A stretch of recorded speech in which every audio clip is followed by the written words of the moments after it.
Welcome Capricorn to your Mercury Cazimi deep dive video. On May the 14th, Mercury, the planet of communication and precision, applies to the Sun in the earthy Taurus in an exact conjunction that's so precise they're totally unified. Mercury sits in the disk of the Sun. The Sun's rays amplify Mercury's innate qualities. It's a huge opportunity for us all, Capricorn, but what does it mean for you personally? I'm going to share with you on screen your event chart and all the other planetary influences. By the end of the video, you'll have a clearer understanding of how to embrace this event in terms of your energy, work, relationships, and finances. I'm astrologer Patrick Arundel. A very warm welcome. If you've yet to subscribe to my channel, please do so now to help it to continue to thrive. But please also click or tap the bell notification symbol.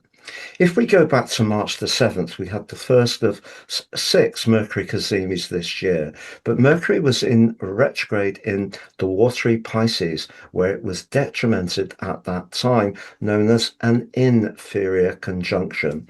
So three of the Mercury Cazimis this year are inferior conjunctions, each time in a water sign, and three are superior conjunctions.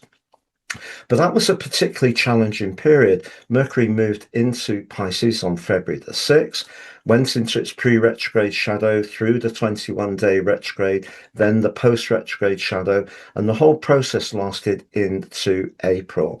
If you did go through a situation where your technology was unreliable, you felt utterly confused, there may have been a misunderstanding with a neighbor, a friend, a sibling, it really wouldn't have been a surprise. I think for us all, because the Sun and Mercury in Taurus is essentially about getting Earth, being grounded, it gives us an opportunity to shake out any latency that may be hanging over from that very difficult period. So on the screen, Capricorn is the dynamic duo at 23 degrees and 48. The sign of Taurus, earthy, like yours, likes tangible outcomes and functionality, but also it's ruled by the rather gracious, sensual Venus. But it is about everyday money. It can be about our self-worth. It can be about our values. And that's what you get a chance to embrace, but through the prism of the fifth house. But if you think back over the last 7 years of Uranus going through that part of your chart, those areas where you could have showcased your charisma or enjoyed your romantic life or been very forward thinking in terms of creativity, it may not at times been all smooth running. You get a chance with this event to make sense and get ordered about how you can apply yourself in the most creative way, because they're in the third decan, that's sub-ruled by your ruler Saturn, and that brings a natural appreciation of structure.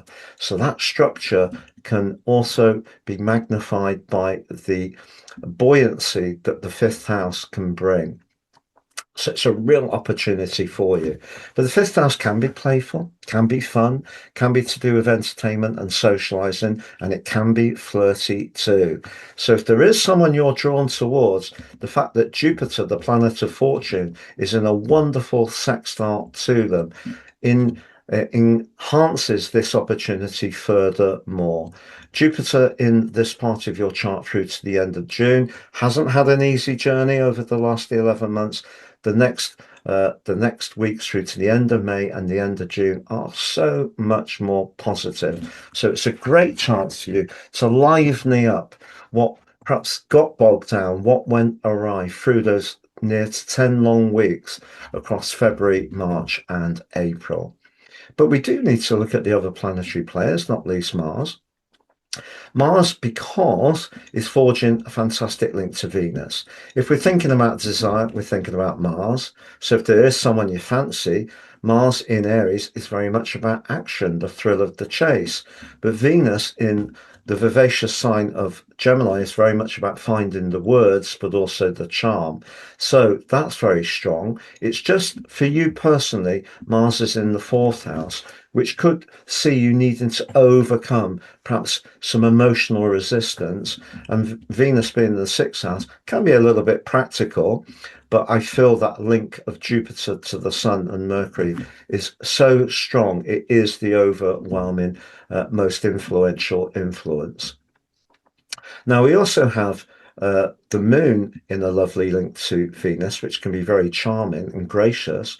So, with that fourth house energy at play, particularly with your ruler there, it might be, if you enjoy home cooking, you're getting to know someone, you might invite them round and cook them a really nice meal. But what about the other players in this event? Because the part of fortune is in a fantastic link to Mars, and that's in the eighth house, which can be very helpful when it comes to long-term finances or a business matter. Uranus is also asking you now to think outside the box as far as your work is concerned. And Pluto in the second house of everyday money, again, something's transforming for you.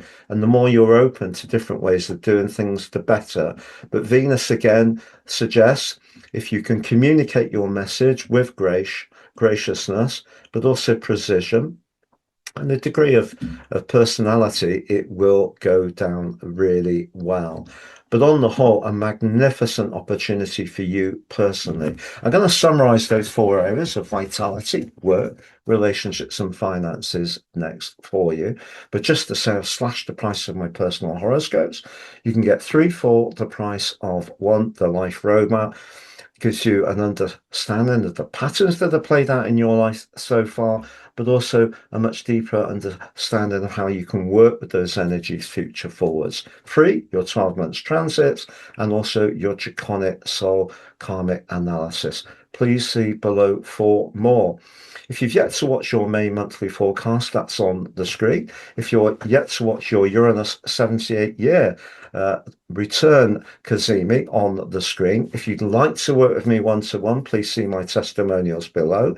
And if you've yet to take advantage of my free daily written horoscope fired to your device each morning for your early day celestial pit stop, please see that below. So to summarize, when it comes to fun, romance and play, this is stunning. Does that mean you're going to meet someone over the next few days who will be around with you forever?